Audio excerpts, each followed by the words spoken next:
ఇక బహుజన బీఆర్ఎస్ దళితులు బీసీలను ఆకట్టుకునేటువంటి వ్యూహం, సంస్థాగతంగా సమూల ప్రక్షాళనకు ప్లాన్, రాష్ట్ర కార్యవర్గంలోనూ భారీ మార్పులు, పార్టీ చీఫ్గా కేసీఆర్ కంటిన్యూ, ఇద్దరికి వర్కింగ్ ప్రెసిడెంట్ పోస్టులు, ఆర్ఎస్పీతో పాటు ఒక బీసీ నేతకు ఇవ్వాలని ఛాన్స్, పదవులకు దూరంగా కేటీఆర్ హరీష్ ఫ్యామిలీకి అవకాశం కల్పించకూడదని నిర్ణయం, ఉద్యమకారులకు యూత్కు ప్రియారిటీ, గ్రామ స్థాయి వరకు కమిటీ వ్యవస్థ పునరుద్ధరణ, అసెంబ్లీ సెషన్కు ముందే కార్యాచరణ అంటూ ఒకరిని చూస్తూ ఉన్నాం. సో ఇక్కడ ఎంత దుర్మార్గం అంటే ఈరోజు అధికారం ఉన్నప్పుడేమో నీకు ఎస్సీలు గుర్తురారు, బీసీలు గుర్తురారు, ఓన్లీ కుటుంబం మాత్రం గుర్తుకొస్తుంది. ఈరోజు ఏది కాంగ్రెస్ ప్రభుత్వంపై కానీ బీజేపీ ప్రభుత్వం పైన కానీ పోరాడడానికి మళ్ళీ ఇప్పుడు ఎవరు అవసరం? ఇద్దరికి వర్కింగ్ ప్రెసిడెంట్ పోస్ట్ అట, ఆర్ఎస్పీతో పాటు బీసీలకు అవకాశం అని చెప్తా ఉన్నాడు కదా. ఇప్పుడు కాంగ్రెస్ పైన బీజేపీ పైన పోరాడడానికి ఎవరు అవసరం? ఆర్ఎస్పీ అవసరం పడుతుంది, ఇంకొక బీసీ నేత అవసరం పడుతుంది. అదే ఈ పోరాటంలో మరి ఎందుకు కేటీఆర్ ముందుంచలేవు, ఎందుకు హరీష్ రావు ముందుంచలేవు అంటే వీళ్ళేమో త్యాగాలు చేయాలి, వీళ్ళేమో పోరాటాలు చేయాలి, వీళ్ళేమో అన్ని రకాల త్యాగాలకు సిద్ధపడి ప్రాణత్యాగానికైనా విరవకుండా ఈరోజు పోరాటాలు చేస్తే మళ్ళీ అధికారులకు వచ్చినప్పుడు ఈ దొంగ, ఇంకొక దొంగ, ఈ లంగ, వీళ్ళంతా అధికారం అనుభవించాలి. ఇది మీరు చేసేటువంటి ప్రయత్నం. ప్రతిపక్షంలో ఉన్నప్పుడు ఇది చేస్తారా? అధికార పక్షంలో ఉన్నప్పుడు ఎందుకో డిప్యూటీ సీఎం వేయలేదు బీసీలకు ఎస్సీలకు, ఎందుకో ఇప్పుడు ఎగేసుకుంటూ మాట్లాడుతా ఉన్నావు కేసీఆర్? సిగ్గుండాల. అందుకే కేసీఆర్ యొక్క వాస్తవంగా బీఆర్ఎస్ పార్టీని కాపాడడానికి కేసీఆర్ ఎంత పెద్ద కుట్ర చేస్తున్నారంటే మళ్ళీ దానిలో బలి చేసేది దళితులను, బీసీలనే. నేను ఒకటే చెప్తాను, బీఆర్ఎస్ పార్టీలో ఉన్నటువంటి ఎవరైతే దళిత బీసీ వర్గాలకు ఎవరైతే ఉన్నారో దయచేసి మీరు కేసీఆర్ నమ్మకండి. కేసీఆర్ నమ్మి పోరాటాలు చేస్తే మళ్ళీ అధికారకు వాళ్ళు వస్తారు. గత 10 సంవత్సరాల్లో 2014 ముందు మీరు రాసి పెట్టుకోండి, ఎవరైతే ఉద్యమంలో ప్రాణ త్యాగాన్ని సైతం లెక్క చేయకుండా పోరాడినరో ఈరోజు చాలామంది పేర్లు నేను చెప్తాను. కేవలం వాళ్ళ ఎమ్మెల్యేలు ఎవరైతే ఉన్నారో ఉద్యమకారులు, వినయ్ భాస్కర్ ఉన్నారు, ఎవరు వరంగల్ వెస్ట్ ఎమ్మెల్యే, అదేవిధంగా పెద్ది సురేష్ రెడ్డి నర్సంపేట ఎమ్మెల్యే ఉన్నాడు, మధుసూదన్ చారి ఉన్నారు. వీళ్ళంతా ఉద్యమకారులు. ఏం చేసినావు నువ్వు ప్రభుత్వంలో? వాళ్ళ కీలకమైన పోస్ట్ ఎప్పుడైనా ఇచ్చినావా? ఏమీ ఇవ్వలేదు కదా. వాళ్ళ ఎమ్మెల్యేలు చేసినావు, మీరు చూసుకొని చెప్పించినావు. దొంగలకు, లంగలకు, లఫంగలకు సర్ది కట్టినావు కదా. ఇప్పుడు బీసీలు, ఎస్సీలు, ఎస్టీలు నీకు అవసరం పడ్డదా? సిగ్గుండాలి కదా కేసీఆర్. పోరాటం ఏమో బహుజన వర్గాలు చేయాలి, అధికారం ఏమో మీరు అనుభవించాలా? కాంగ్రెస్ పార్టీ కూడా అదే చేస్తూ ఉంది. రేవంత్ రెడ్డి ఏమనుకుంటున్నా నాకు అర్థంగా మొత్తం రెడ్డిలకే మొత్తం ప్రియారిటీ ఇస్తూ ఉన్నాడు. ఇక్కడ ఉన్నటువంటి బడుగు బలహీన వర్గాలను మొత్తం పురుగుల్లా చూస్తూ ఉన్నారు ఈ రెండు వర్గాలు కూడా.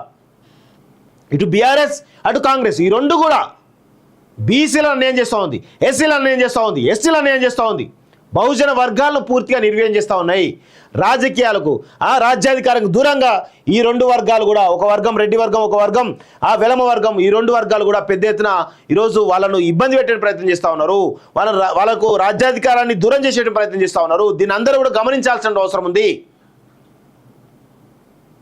ఈరోజు ఇంత కుట్ర జరుగుతూ ఉంటే, ఇంత ప్రతిపక్షంలో ఉన్నప్పుడు ఈ విధమైన పరిస్థితి అంటే మన అవసరం ఉన్నది, మన వర్గాల అవసరం ఉన్నది కాబట్టి ఇప్పుడు చేస్తాను. 2014 ముందు చూడండి, కేవలం ఇక్కడ ఉన్న బడుగు బలహీన వర్గాలు ప్రాణత్యాగాలు చేస్తే 1200 మంది అమరులు అయితే 99% బీసీలు, ఎస్సీలు, ఎస్టీలు ఈరోజు ప్రాణత్యాగాలు చేస్తే వీళ్ళు అధికారంలోకి వచ్చారు. నిజంగా అధికారంలోకి వచ్చిన తర్వాత ఎవరికి న్యాయం చేశారు? ఏ కుటుంబానికి న్యాయం చేశారు? ఏ ఉద్యమకాలకు న్యాయం చేశారు? ఏ బడుగు బలహీన వర్గాలకు న్యాయం చేశారు? ఈ ఒక్క కుటుంబం తప్ప. కేసీఆర్, కేటీఆర్, హరీష్ రావు, సంతోష్ రావు, కవితారావు, వాడెవడో రావు, అన్ని రావులను తీసుకొచ్చేసి ఈరోజు పెట్టి అధికారం అనుభవించారు వీళ్ళంతా. ఇప్పుడు వచ్చి ప్రతిపక్షం కూర్చున్న తర్వాత మళ్ళా బీసీలను, ఎస్సీలను, ఎస్టీలను వాడుకోవాలనే ప్రయత్నం, కుట్ర జరుగుతూ ఉంది. దయచేసి గుర్తుపెట్టుకోండి మిత్రులారా, ఈ కేసీఆర్ చేస్తున్నటువంటి ఈ కుట్రలు పసిగట్టకపోతే పోరాటంలో మీరుంటారు, ఉద్యమంలో మీరుంటారు, కానీ రాజ్యాధికారం అనేటువంటి విషయం వచ్చేసరికి మాత్రం మిమ్మల్ని దూరం పెడతాడు కేసీఆర్ విషయం గుర్తుపెట్టుకోండి. ఇప్పుడు వచ్చి మొత్తం ఫామ్ హౌస్ అందరినీ కౌగిలించుకుంటా ఉన్నాడు. అధికారం ఉన్నప్పుడు ఎందుకో మీకెందుకు అపాయింట్మెంట్ ఇవ్వలేదు, మీకెందుకో సమయం ఇవ్వలేదు, కనీసం మిమ్మల్ని కలవడానికి కనీసం సమయం ఇవ్వలేదు. అప్పుడేమో ఉన్నత వర్గాలకు టైం దొరుకుతుంది కలవడానికి, కార్పొరేట్ శక్తులకు టైం దొరుకుతుంది కలవడానికి, కానీ ఉద్యమకారులకు వాళ్ళకు వీళ్లకు పనిచేసే పార్టీ కార్యకర్తలకు సమయం ఏమి దొరకదు. అప్పుడు ఇప్పుడు దొరుకుతా ఉంది. ఇప్పుడు ఎందుకు? మీ అవసరం ఉంది కాబట్టి దొరుకుతా ఉంది. దయచేసి ఉద్యమకారులారా, బడుగు బలహీన వర్గాలకు సంబంధించినటువంటి వాళ్ళారా, కేసీఆర్ కుట్రలను గమనించకపోతే, కేసీఆర్ను ఇంకా రాజకీయంగా మీరు కాపాడతామంటే మీ బొందను, మీ బొందను మీరే తవ్వుకున్నట్టే అవుతుంది తప్ప వేరే ఏది ఉండదనే విషయాన్ని కూడా గుర్తుపెట్టుకోవాలి. ఇక బహుజన బీఆర్ఎస్ దళితులు బీసీలను ఆకట్టుకునేటువంటి వ్యూహం, సంస్థాగతంగా సమూల ప్రక్షాళనకు ప్లాన్, రాష్ట్ర కార్యవర్గంలోనూ భారీ మార్పులు, పార్టీ చీఫ్గా కేసీఆర్ కంటిన్యూ, ఇద్దరికి వర్కింగ్ ప్రెసిడెంట్ పోస్టులు, ఆర్ఎస్పీతో పాటు ఒక బీసీ నేతకు ఇవ్వాలని ఛాన్స్, పదవులకు దూరంగా కేటీఆర్ హరీష్ ఫ్యామిలీకి అవకాశం కల్పించకూడదని నిర్ణయం, ఉద్యమకారులకు యూత్కు ప్రియారిటీ, గ్రామ స్థాయి వరకు కమిటీ వ్యవస్థ పునరుద్ధరణ, అసెంబ్లీ సెషన్కు ముందే కార్యాచరణ అంటూ ఒకరిని చూస్తూ ఉన్నాం. సో ఇక్కడ ఎంత దుర్మార్గం అంటే ఈరోజు అధికారం ఉన్నప్పుడేమో నీకు ఎస్సీలు గుర్తురారు, బీసీలు గుర్తురారు, ఓన్లీ కుటుంబం మాత్రం గుర్తుకొస్తుంది. ఈరోజు ఏది కాంగ్రెస్ ప్రభుత్వంపై కానీ బీజేపీ ప్రభుత్వం పైన కానీ పోరాడడానికి మళ్ళీ ఇప్పుడు ఎవరు అవసరం? ఇద్దరికి వర్కింగ్ ప్రెసిడెంట్ పోస్ట్ అట, ఆర్ఎస్పీతో పాటు బీసీలకు అవకాశం అని చెప్తా ఉన్నాడు కదా.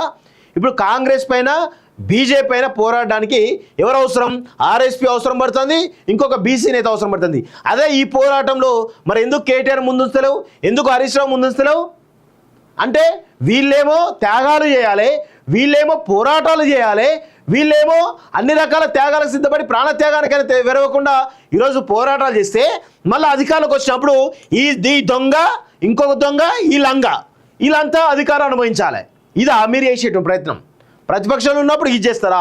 అధికార పక్షంలో ఉన్నప్పుడు ఎందుకో డిప్యూటీ సీఎం వేయలేదు బీసీలకు ఎస్సీలకు, ఎందుకో ఇప్పుడు ఎగేసుకుంటూ మాట్లాడుతా ఉన్నావు కేసీఆర్?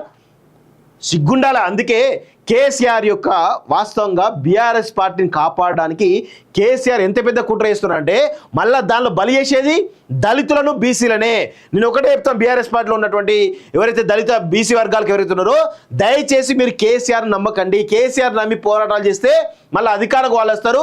గత 10 సంవత్సరాల్లో 2014 ముందు మీరు రాసి పెట్టుకోండి, ఎవరైతే ఉద్యమంలో ప్రాణ త్యాగాన్ని సైతం లెక్క చేయకుండా పోరాడినరో ఈరోజు చాలామంది పేర్లు నేను చెప్తాను.